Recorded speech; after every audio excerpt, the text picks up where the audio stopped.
주기도문 하심으로 새벽 예배를 드리겠습니다. 하늘에 계신 우리 아버지, 아버지의 이름을 거룩하게 하시며 아버지의 나라가 오게 하시며 아버지의 뜻이 하늘에서와 같이 땅에서도 이루어지게 하소서. 오늘 우리에게 일용할 양식을 주시고 우리가 우리에게 잘못한 사람을 용서해 준 것 같이 우리 죄를 용서하여 주시고 우리를 시험에 빠지지 않게 하시고 악에서 구하소서. 나라와 권능과 영광이 영원히 아버지의 것입니다. 아멘. 찬송가 342장을 함께 부르겠습니다.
오늘 하나님의 말씀은 마태복음 4장입니다. 구정 명절을 잘 보내셨어요? 오래간만에 가족과 친지들과 만남을 가졌을 것이고 또 며칠을 자유롭고 평안하게 지내셨을 줄 압니다. 이제 우리 다시 옷깃을 여미고 부지런히 살아야 될 것이고요. 또 지난날도 그랬습니다마는 앞으로도 계속 긴장하며 살아야 됩니다. 지난날에도 주님 손에 붙잡혀서 살았다면 또 오늘을 그리고 앞으로도 주님 손에 붙잡혀서 살아야 할 것입니다. 오늘은 성경 읽기표에 따라서 마태복음 4장 말씀을 읽는 날입니다. 이 아침에는 그 본문의 말씀을 묵상하려고 합니다. 마태복음 4장은 예수께서 마귀에게 시험을 당하신 내용이 기록이 되어 있고요. 그리고 갈릴리 지방에서 사셨다는 것이 기록되어 있습니다. 또 초기에 부르신 제자들에 관한 이야기, 그리고 예수님께서는 어떤 사역을 하셨는지를 잘 기록하고 있답니다. 먼저 1절부터 11절까지는 예수께서 마귀에게 시험을 받으신 내용이죠. 마귀는 예수님을 시험하셨습니다. 그런데 언제 예수님께로 찾아와서 시험을 했는가 하면은 예수님께서 40일 동안 금식하신 후에 찾아온 것이죠. 예수님께서 40일 동안 금식하셨다라고 하는 것은요, 그의 영혼이 매우 맑았다는 것이고 또 아주 성령으로 다른 때보다도 더 충만했다는 것을 말합니다. 반면에 육신적으로는 매우 약해져 있을 때죠. 사탄은 언제 하나님의 사람들을 공격해 오느냐라고 하는 거예요. 충만할 때 공격합니다. 물론 다른 때도 공격 많이 해요. 그런데 영적으로 충만할 때 공격하는 것이 굉장히 강하더라고 하는 거예요. 반면에 육신이 굉장히 약할 때 또 사탄의 공격이 강하더라고 하는 것이죠. 예수님이 40일 동안 얼마나 열심히 기도하셨고 간절히 기도하셨어요. 비록 육신은 허약할지 모르지만은 굉장히 영적으로 충만했을 때인 겁니다. 그때 사탄이 공격했다니까요. 다시 말하면 우리도 영적으로 충만할 때, 어쩌면 기도를 굉장히 많이 하고 간절히 했을 때 사탄이 공격해온다라고 하는 거예요. 그 공격도 강합니다. 다른 모습으로는요, 우리가 예배를 너무너무 은혜롭게 잘 드렸을 때, 그리고 예배 잘 드려서 우리의 마음이 주님의 은혜로 풍성하고 충만할 때 사탄의 공격이 강하죠. 은혜가 충만할 때 말입니다. 그리고 봉사하고 섬기고 헌신을 잘했을 때 사탄의 공격이 비수처럼 우리에게 날라오곤 한다라고 하는 거예요. 영적으로 충만할 때는 말입니다.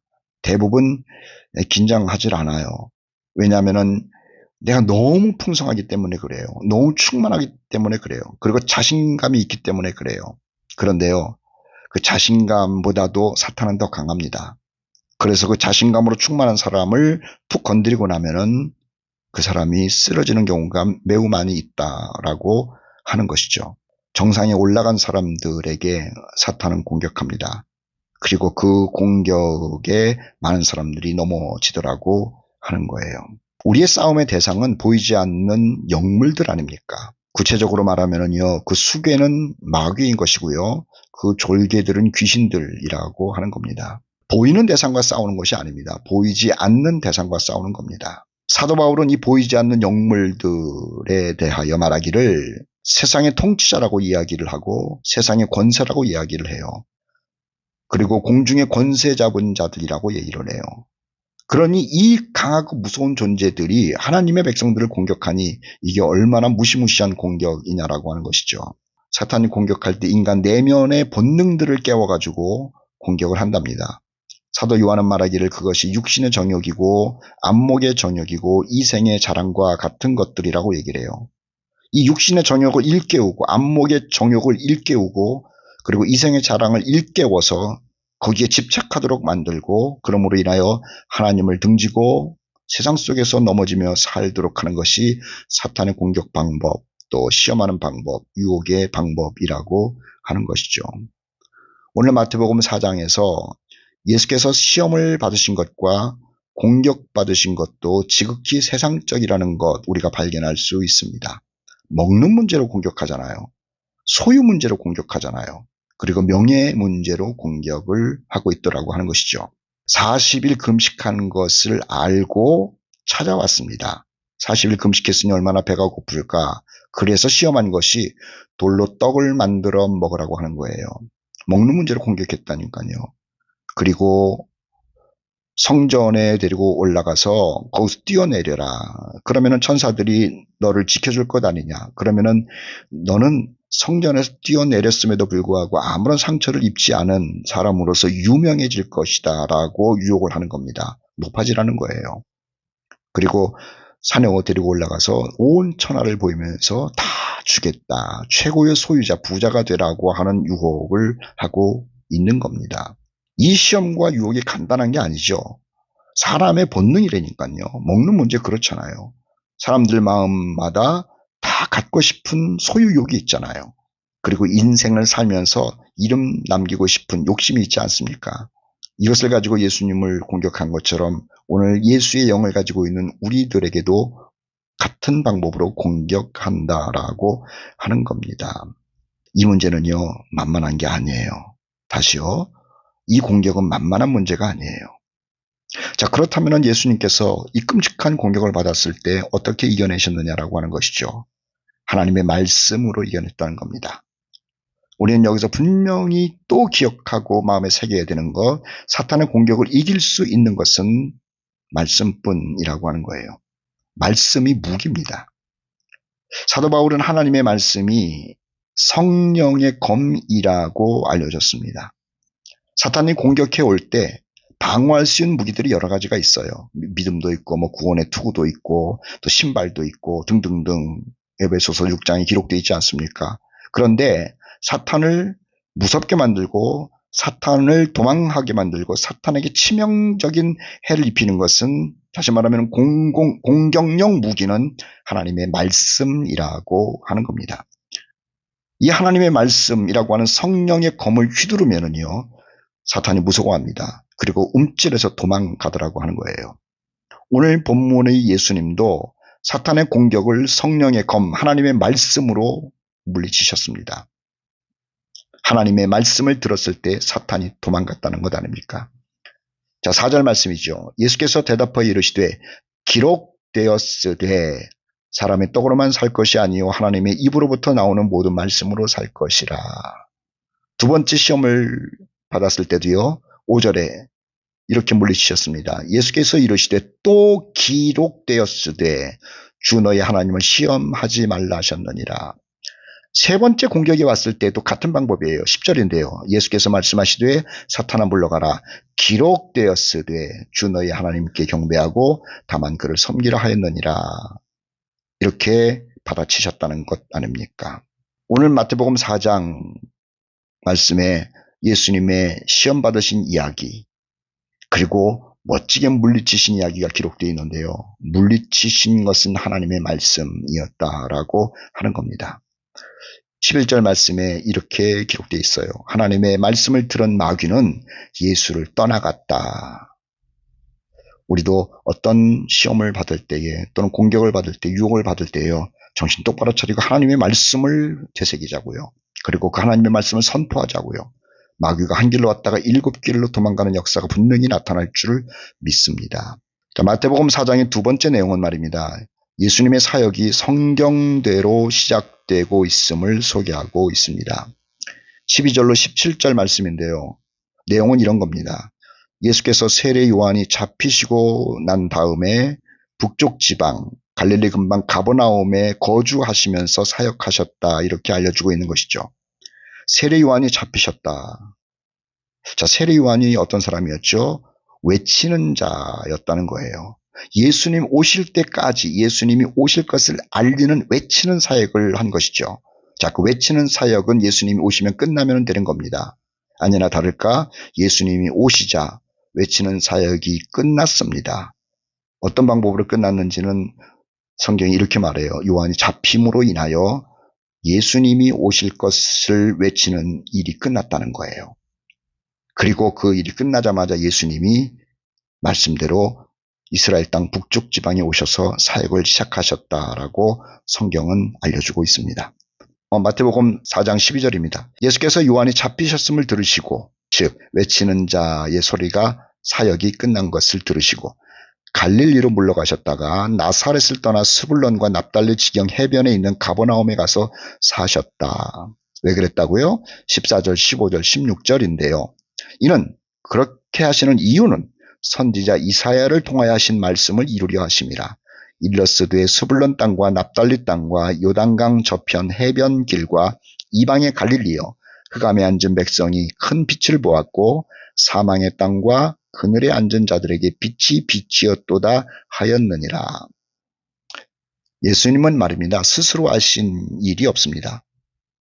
그에 관한 모든 일들은 그가 사셨고 말씀하셨고 심지어는 고난받으시고 죽으시고 부활하시고 승천하신 모든 일들은 하나님께서 하신 말씀대로였다라고 하는 것이죠.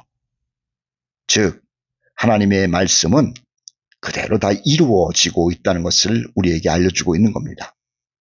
성경은 하나님의 말씀이 반드시 성취된다는 것을 증명하는 책이고 또 앞으로 될 일도 하나님의 말씀대로 될 것이다라고 하는 것을 알려주고 있는 책인 것이죠. 그래서 우리는 성경을 존귀하게 여겨야 되는 겁니다.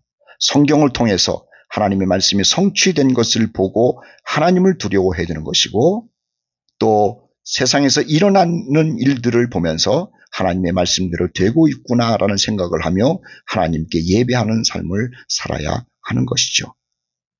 하나님의 말씀은요. 하나도 땅에 떨어지지 않는다라고 하는 거예요.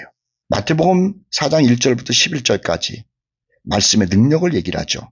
사탄을 물리치는 능력입니다.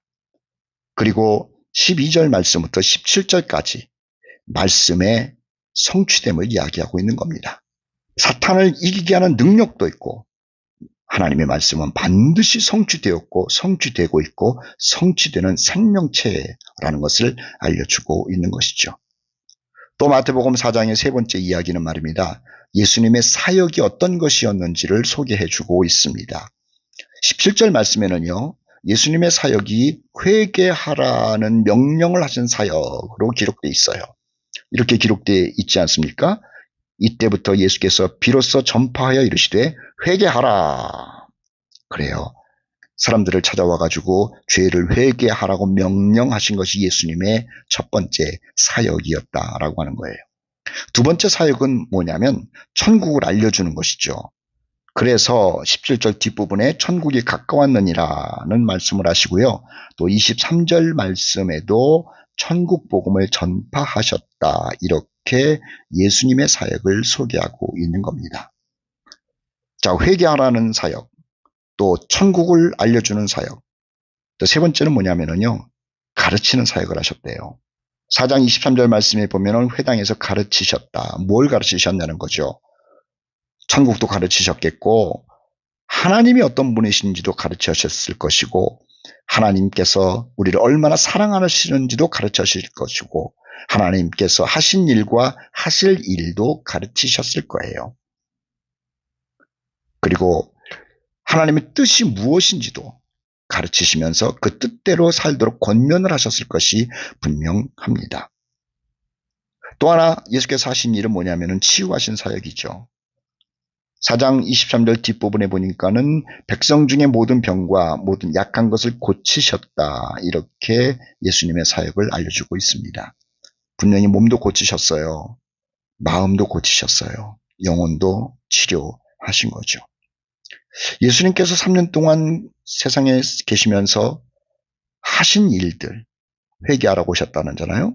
여러분 이 말은 그 당시 사람들에게 하는 말이 아니에요. 오늘 저와 여러분에게 명령하시는 거예요. 회개하라, 회개하라, 회개하라. 천국을 알려주셨다며요.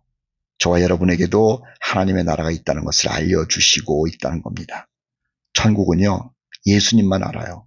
왜냐하면 그분은 거기서 사셨던 분이기 때문에 거기서 사신 분이 그 나라를 모르고 그 나라에 대하여 무지한 우리들에게 오셔서 그 나라를 알려주고 그 나라를 소개하신 것 아닙니까? 오늘 우리에게도 예수께서는 천국이 있음을 그리고 천국이 얼마나 좋은 곳인지를 소개하고 가는 방법까지도 알려주는 분이라고 하는 거죠.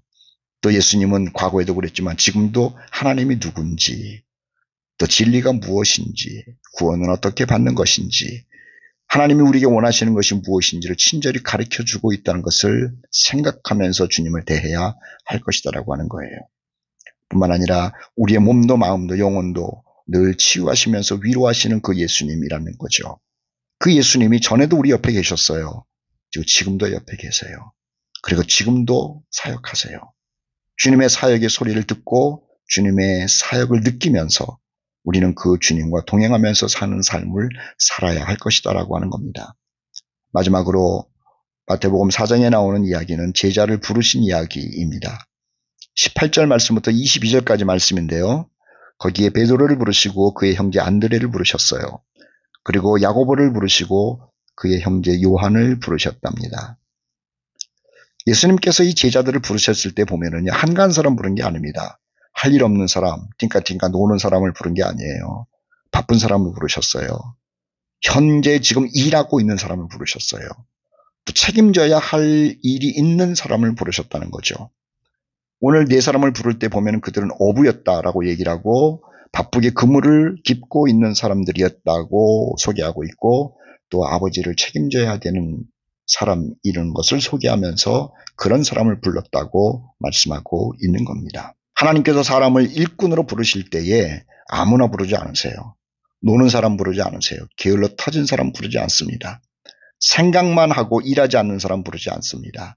하나님께서는 당신의 일을 맡기실 때는 항상 부지런한 사람을 부르시죠. 여러분, 우리가 주님께 쓰임받기를 원한다면 부지런하셔야 돼요. 세상 일도 게을러 터지게 하는 사람이 어떻게 하나님의 일을 영광스럽게도 부지런히 하겠느냐라고 하는 것이죠. 세상 일, 자기 좋으라고 하는 일 아니에요. 그것도 못하는 사람이 자기가 아니라 하나님의 영광을 위해서 일을 하라고 맡긴다면 그 사람이 일을 하겠느냐라고 하는 것이죠. 아닙니다. 하나님의 일꾼으로 부름을 받는 사람들은 항상 바쁜 사람, 부지런한 사람, 성실한 사람들이었다라고 하는 거예요. 그런데 예수께서 부르실 때 말입니다. 이 네 사람이 어떻게 응답했는 줄 아세요? 곧바로 응답을 했대요. 똑같아요. 이렇게 기록되어 있지 않습니까? 20절 말씀에 그들이 곧 그물을 버려두고 예수를 따르니라. 22절 말씀에 그들이 곧 배와 아버지를 버려두고 예수를 따르니라. 거기서 중요한 단어가 곧이라는 거예요. 예수께서 부르셨을 때 망설이지 않았답니다. 계산하지 않았답니다. 미루지 않았답니다. 생각해 본 다음에 답을 드리겠습니다. 라고 하지 않았다는 거예요.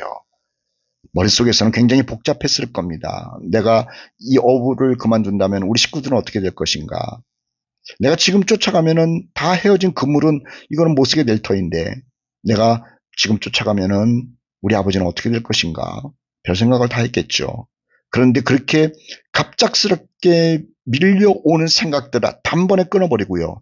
예수께서 하신 말씀대로 예, 제가 따르겠습니다라고 하면서 그 자리에 그것을 모두 내려놓고 예수님을 따랐다라고 하는 것 아닙니까? 우리 주님께서 부르실 때는요, 충동적으로 부르지 않습니다. 주님께서는 다른 성경에 보면은요, 제자들을 부를 때 밤새껏 기도하시고 부르셨대요. 신중하게 부르신 거죠.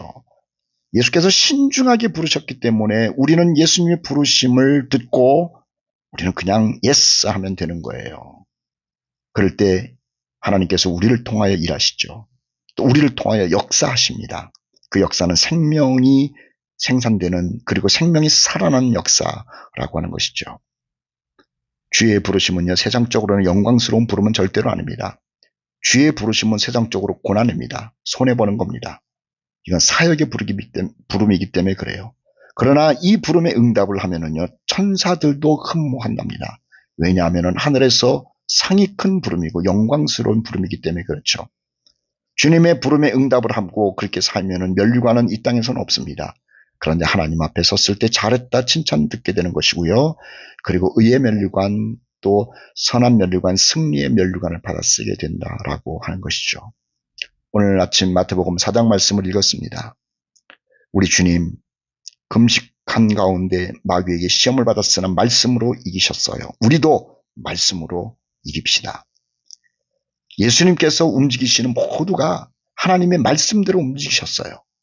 그리고 앞으로 되어질 일도 하나님의 말씀대로 된다는 것 우리가 듣지 않았습니까? 여러분, 말씀에 대한 기대 분명하게 하면서 살아야 되는 겁니다. 예수님께서 우리에게 회개하라고 하신다면 우리 회개하고요. 천국을 가르쳐 주실 때에 그 나라를 동경하면서 살아야 되는 것이고요. 주님의 가르침이 있다면 그 말씀을 잘 듣고 나의 행동과 삶을 바꿔야 되는 것이고요. 우리가 어려울 때 주님이 치료하시는 줄을 알고 주님께로 내 인생을 다 맡기는 삶을 사는 것이 지혜자가 아닌가라는 생각을 하게 돼요.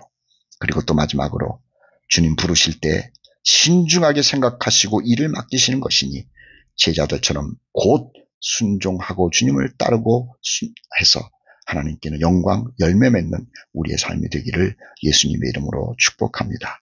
오늘 하루도 주님과 더불어 승리하기를 바랍니다. 찬송가 445장 함께 부르도록 하죠.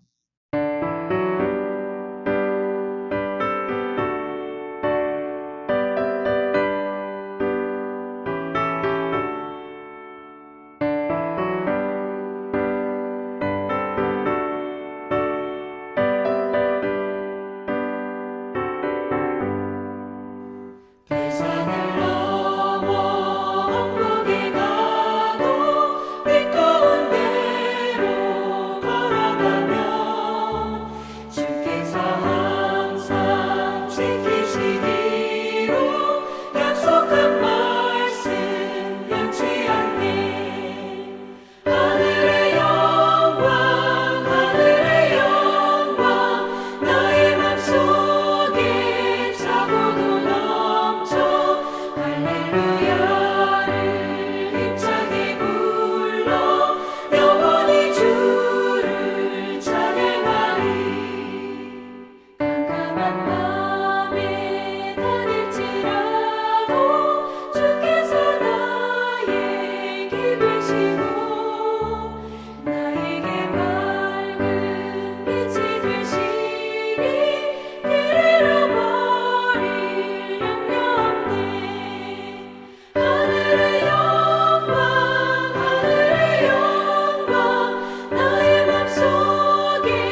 기도하겠습니다.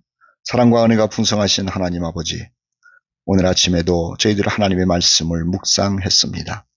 지난 며칠 동안 가족들과 또 친지들과 형제들과 구정의 쉼을 가졌는데 이제는 또 세상 속에서의 삶을 우리가 살아가야 됩니다. 아버지, 전에도 우리와 함께 하셨던 주님, 오늘도 내일도 함께 하실 줄 믿습니다. 세상은 자꾸 우리를 끌어당기나 우리는 주 안에서 세상을 살아가게 하여 주시고 주님이 인도하시는 대로 순종하는 가운데 세상에서는 얻을 수 없는 평강과 기쁨을 누리는 주인공들 되게 하여 주시옵소서. 오늘 하루를 지내는 동안에도 예수님의 손에 꽉 붙잡히게 하여 주시고 이 예수님의 손 때문에 감사와 평강과 그리고 당당함이 넘쳐나게 하여 주시옵소서.